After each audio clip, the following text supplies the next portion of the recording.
welcome to Butcher Meat Chef. As a follow-up from our last show, we're still going with the beef short ribs.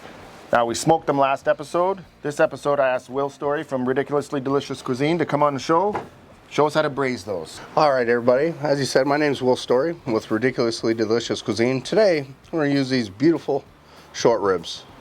Don't be afraid to ask your butcher for those nice cheap cuts and really do something a little bit more extravagant with them. Just have a Dutch oven warming right now. Nice and hot, as you can see, it just slightly starting to smoke here. And we're going to get some oil in the pan. Oil after it's hot, not before. And we're going to lay these away from us. So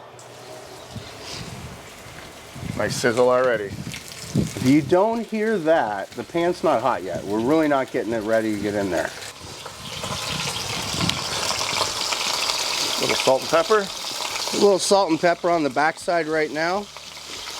I didn't want to put too much on the bottom before we start because it is sitting braising. I just want a real deep, rich crust in it first. Right. And if you brown pepper too much, it gets a little bitter, doesn't it? Well, yeah, because we're putting a nice cook on it right now. And Right. since we're on the grill, I'm just going to be a little bit careful with it. Yeah. I can always add, but I can't take away. I don't Okay. want to bring in the burnt seasonings, Yeah. okay? But it's real easy to do either way. A couple of dried herbs right here. This is just an Italian blend of herbs. I also have some fresh ones for a little bit later on to get the fresh and the dry, just a compound so.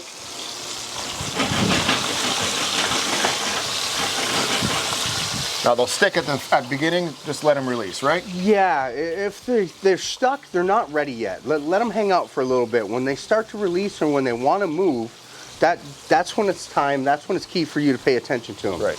If you can really look at it in a minute or so, I'll pull it up, but you'll be able to see on the edge and on the side, if you peek on the edge of your meat or your protein, you can see what's going on underneath before you even lift it, pull it, or do anything with it. So there's no need to keep lifting and moving it around. Just get a peek at the inner corners right on the lower edge and you'll be able to know what's going on with the protein underneath. Now while that's going on, later on in the garnish, we're just going to add some nice thick cut baby bells that have already been rinsed and washed and set for us here. And we're going to finish that off with some thick cut bacon as a nice garnish with some fresh herbs. And that beautiful reduction of what will be red wine, beef stock, some fresh herbs, and a little bit of tomato puree. That goes pretty synonymous with braising beef, is red wine and beef stock, eh? Absolutely. That's more off the nicer way, easier way to do it. You're Right. not really putting in too much effort to it. You're just really getting in there. And the reason why you really want to brown these off first, if you don't do that, by the time you put the wine in there, you're getting the richness from there and the tomato and the rest, but it just really starts to look like boiled beef. That's You, right. you know Yeah. what I mean? If you really get that nice crust on there, when it starts to work, I don't think it's going to release yet, but we'll see. That crust is flavor too, right? Well, yeah, because after we get that, when it deglazes, we get the fond on the Right. bottom of the pan, them little yum bits that Yeah. stick to the bottom. Yeah. When that moisture and stock and wine gets in there, and you start to release that, it starts to just compound that sauce and really get real rich, Nice. real nice for us. So we'll give these a little minute, and we'll come back and check on them in just a second. Alrighty.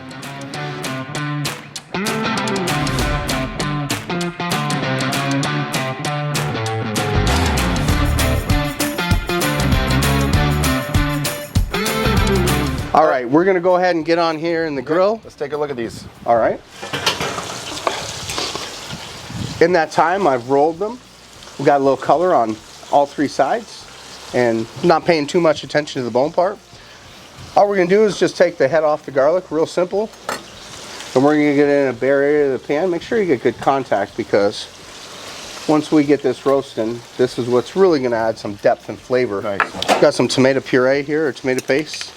We're gonna go ahead and get this in here. We're gonna cook that down or cook it off, because if not, it's got a real raw, tangy taste to it. Get that tin flavor out, eh, when you toast it? Yeah, we're gonna roast it down, toast it a little bit here, and just cook it down just a little bit and cook it off. Looks nice. Yep. As you can see, the beef itself, here, let me grab a towel so we can show the camera here. You can already see that the beef itself, from when it started, it's already started to creep up the bone just a little bit to know that it's just starting to come together. Some of the fat inside has already started to break down. That's what's giving us that lovely fat just to braise all this in and really start to come together, okay? Beautiful. So since I didn't get it real heavy in the beginning with the pepper, just because I know how hot the grill can get, I didn't want to burn any peppercorns in here. We're gonna make sure that we season it nice. It's a hearty cut of meat, right? Right. So there's a lot of flavor in those short ribs with the fat. And absolutely, but with the same thing being said, we got to make sure we season it right? So that we season all the way through.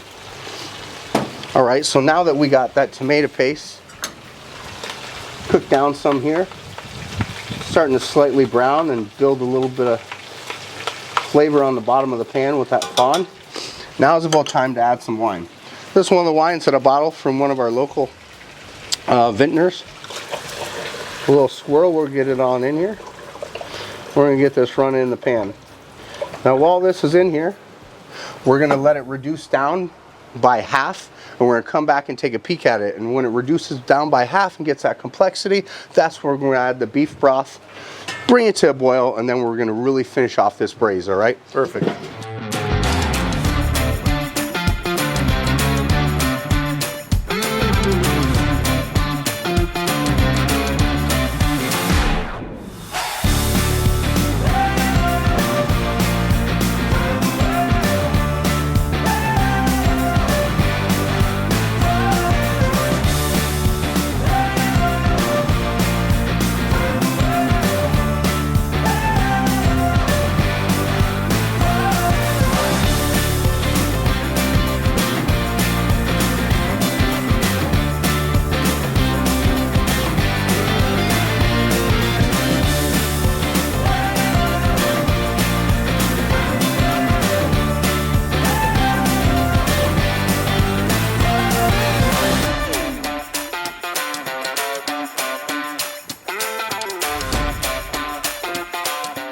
So, Will, after about 2.5, 3 hours, those ribs were done, and then you did a bunch of other stuff. Tell us what you did with that.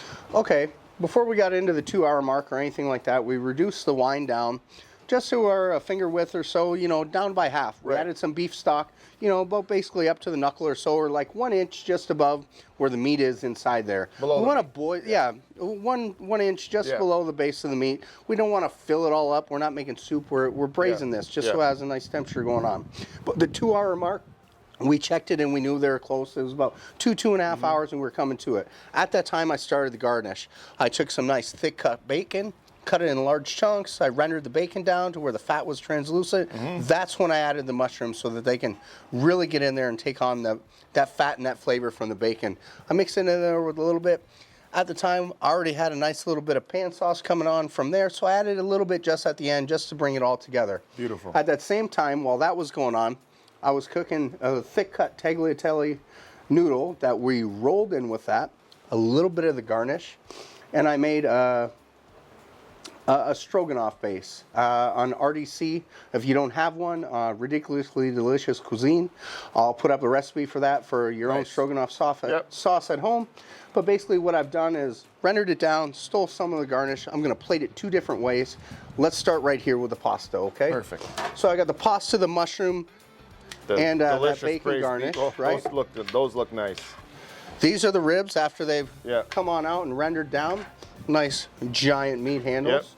Make everybody happy.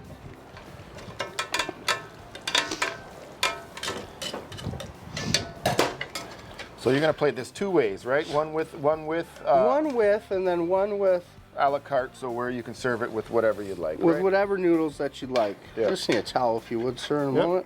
Can't have a messy plate. We're looking for a little bit of height here, just to give the meat something to stand on. So that we really have perfect. A little bit of cleaner presentation here. That smells delicious. Okay. So tender, the bone's almost falling off, right? Oh, it's right there, buddy. Now, if this ain't like the real showstopper to really get you going on in there, I'm not sure what to say. Let's get ourselves a little bit of room here. We'll get him up here. We're gonna finish with a couple Got bacon and mushroom garnish. bacon. That's just a little bit. We're gonna steal a little bit of this beautiful pan sauce. We're not gonna be lazy because we've already cleaned the plate. Give it at least that much respect, awesome. right? You have 4 hours into this between your prep, your time, and the rest of it. And a nice little crisp of that fresh parsley. That is beautiful. That's right there how you make braised beef short ribs. You can't go wrong with that. That is beautiful. Now, if this isn't what you're looking for, we're gonna get you right into this part. Here's the second part of it. You want it just to be the showstopper. You want your side mashed potatoes.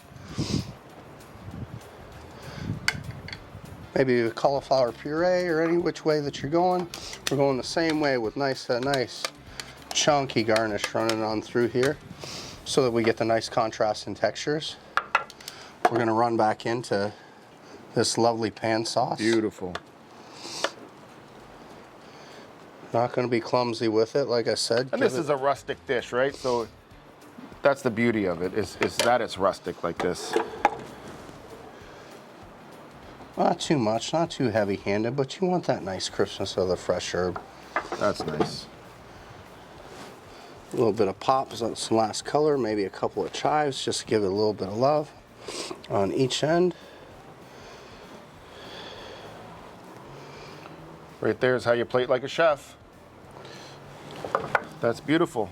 How about you hold one of these up and I'll hold one of these up. All right. That is fantastic. So that right there is how you cook braised beef short ribs. Plating style 2 different ways. You want to get some great short ribs, pop into Medel Brothers Quality Meats.